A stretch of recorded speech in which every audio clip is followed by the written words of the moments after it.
That's what I really am, and all I want to be. It may take some time, it may be hard to find, but see me beautiful.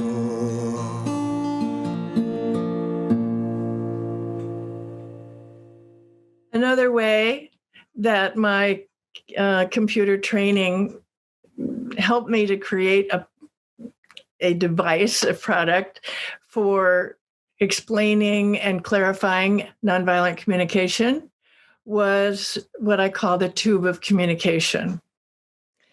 So I started out with a graphic and developed it into the tube of communication. How did I do this? What was it about computers? Well, computers talk to one another. They send data from one to the other. And they need to know that the data arrived correctly, just like we do when we are requesting, would you be willing to tell me what you heard? It's our way of checking. Computers have what they call check digits at the very end of their data. If it's numbers, for example, they add up all the numbers, and the last number is that sum. Then the computer that receives it adds up the numbers and sends that back. If they match, they got it.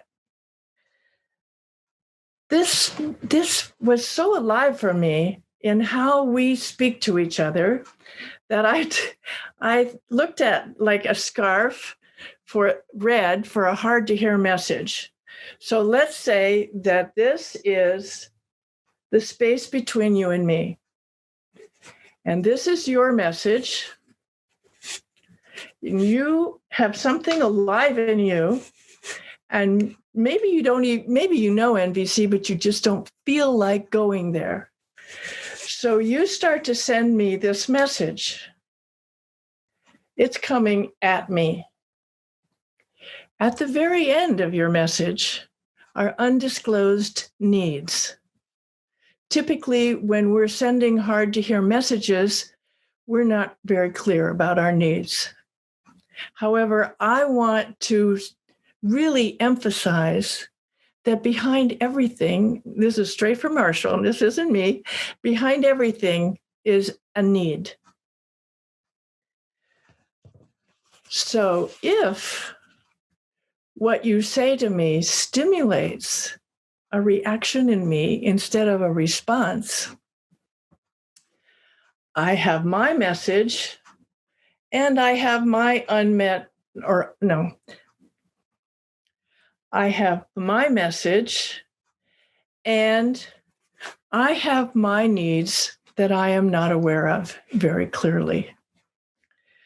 The deal is, like in the old days, they had covered bridges. There's only one way, room for one communication at a time. So if you say something to me, and let's say it's about being late, because that's one of my favorite stimulants, I could easily get reactive. And I might say, you of all people, I would expect you to be compassionate with me. You know how I struggle with time. Marshall, in fact, used to say, Holley has a different relationship with time. If I say that, you would probably get re-stimulated, and you might say, Holley, I get sick of it. I get really sick of being compassionate with you about time. I think it's being rude and inconsiderate. Well, that's not likely to create connection for me. So once again, I'm probably going to be stimulated.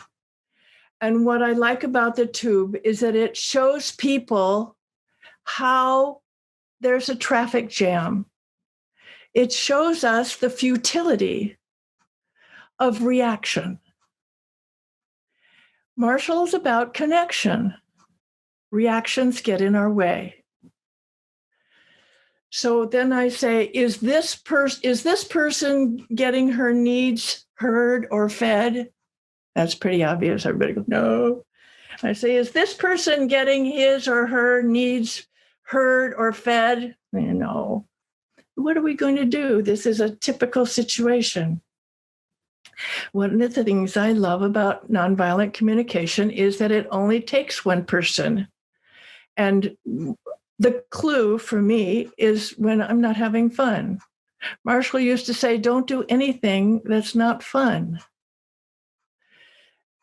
And that was part of that feeding the hungry ducks. He said, if you're not finding joy in doing something, then it's toxic. You're doing it with an energy that is not heart-based. So it's sending instead of your heart. So all it takes is one person to decide they're not having fun. Could be the one who sent the first message, like, oops.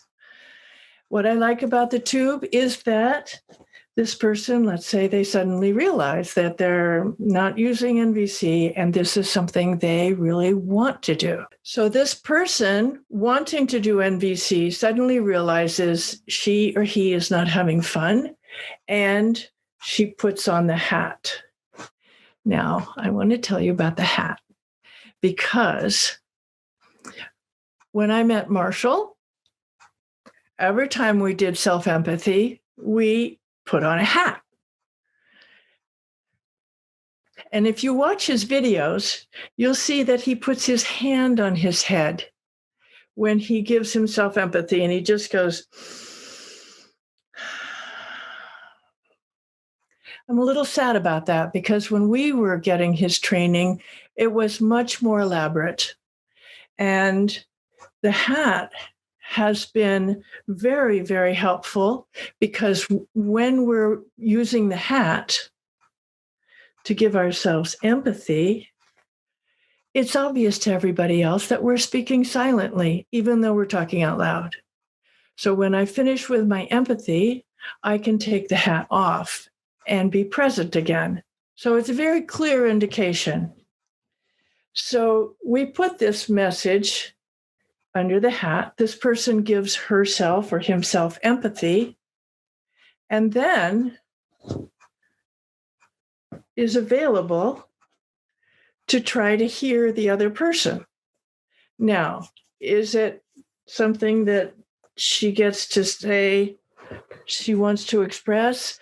Oh, when I heard you say that, I realize. No. Why? Because there's always already a message in the tube. The tube is full. It's important when you give yourself empathy that you come back with ready to do empathic listening. So if we start to hear the other person, sounds like you're feeling, and maybe you're needing, or maybe you're wanting, or maybe you're wishing. And eventually,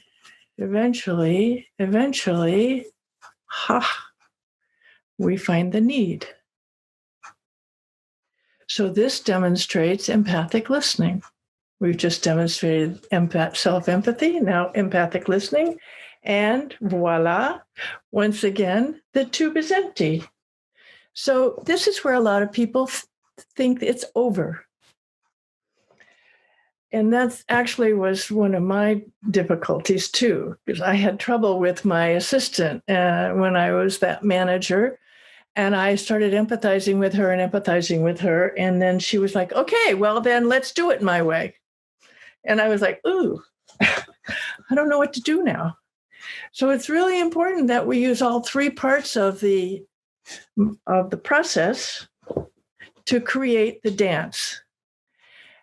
I invite people to bring their message back. And I always ask people to double check. So I say, have I heard you? Are you complete? Do you have a sense of being heard? When they say yes, I say, well, I have some feelings about that I'd like to share, and I'd like to try it again. are you willing to listen to me now? Or is that okay to give me some attention or being heard? And really, they will say, more often than not, they will say yes, because they've just been heard. So now I get to put my message in the tube with a clear tube and some consciousness, because I've just become aware of my own needs. When I was talking about honesty, and I said honesty can change, is that very often when I put my message back in the tube, I have completely shifted. I have completely shifted because I am aware now, after giving empathy, of what's alive in that other person and their humanity. So I have a tenderness that I didn't have before. My message is going to be completely different. And I'm going to be able to clearly express my needs and end with a request. So that's why I like this tube. It's a great way to introduce NVC, and it's a great way to show the whole dance. Marshall didn't use puppets until after he developed both the jackal and the giraffe images. And a lot of times, because I developed the ears, people think that I developed the puppets, but in fact, I did not. And that was completely from Marshall. However, we all went out and got puppets. Since people have been after me to see if I do the puppets, and people are complaining to me that they can't find the puppets anymore, I am working, this is a secret, okay? I'm working on developing giraffe and jackal puppets that are cuddly. For example, one of the things that Marshall really instilled on me is that the jackal is somebody who's in pain, and it's their pain talking. So when I introduce the jackal, I like to comfort, and I like to just kind of hold the jackal while I'm talking about the jackal and the giraffe. And this jackal has wounds. Can you see them? So the idea is that as we start in our childhood, things happen. And our parents don't have the skills, and teachers don't have the skills, and we get called names and we get blamed for things, and we start to internalize them, and we don't have the skills to bring them up, to clean them up. So this is why it's important to me to talk about the gift. And Marshall really instilled on me that there's always a gift, that it takes a certain chutzpah for somebody to bring up something that is painful, and to be bringing it up with the energy of wanting to clean it up. So I very much value the idea that the jackal is not a bad guy. The jackal is a part of us. We all have these jackal thinking that hasn't been heard yet.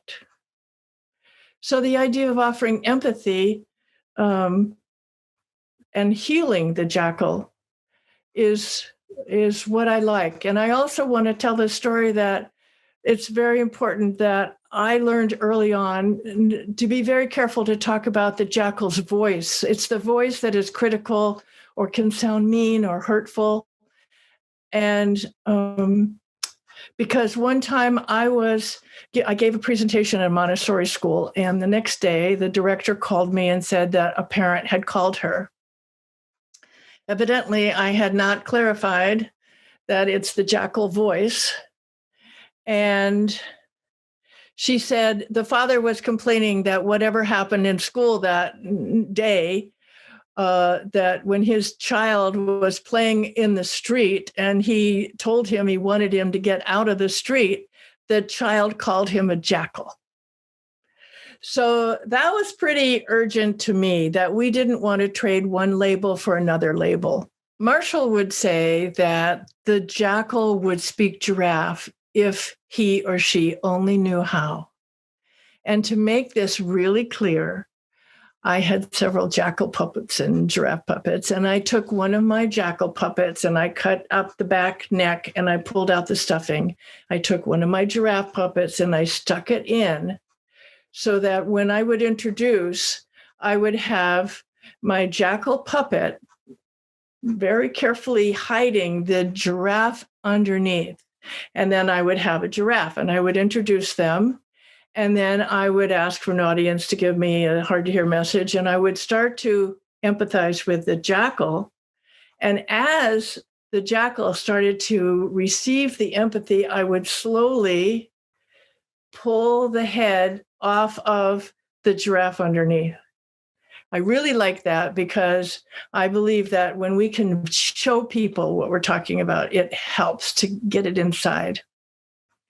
Marshall used the puppets in role plays, and he often started out playing somebody's jackal voice using,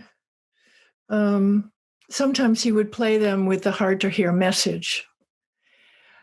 And I even asked them to give empathy. At a certain point, he would say, now I'm going to give the jackal a giraffe pill. And now the jackal is going to be able to give you empathy. Every time he did that, it freaked me out because to me, pills are drugs and drugs are a problem in our society. And alcohol was an issue with my mom. And I just wasn't at all comfortable and how it had a connotation toward addiction and fix it with a pill. So I approached him and I told him, and it ended up when I finally made the ears that he would just say, okay, now we're going to put some giraffe ears on this jackal. And I love that much better.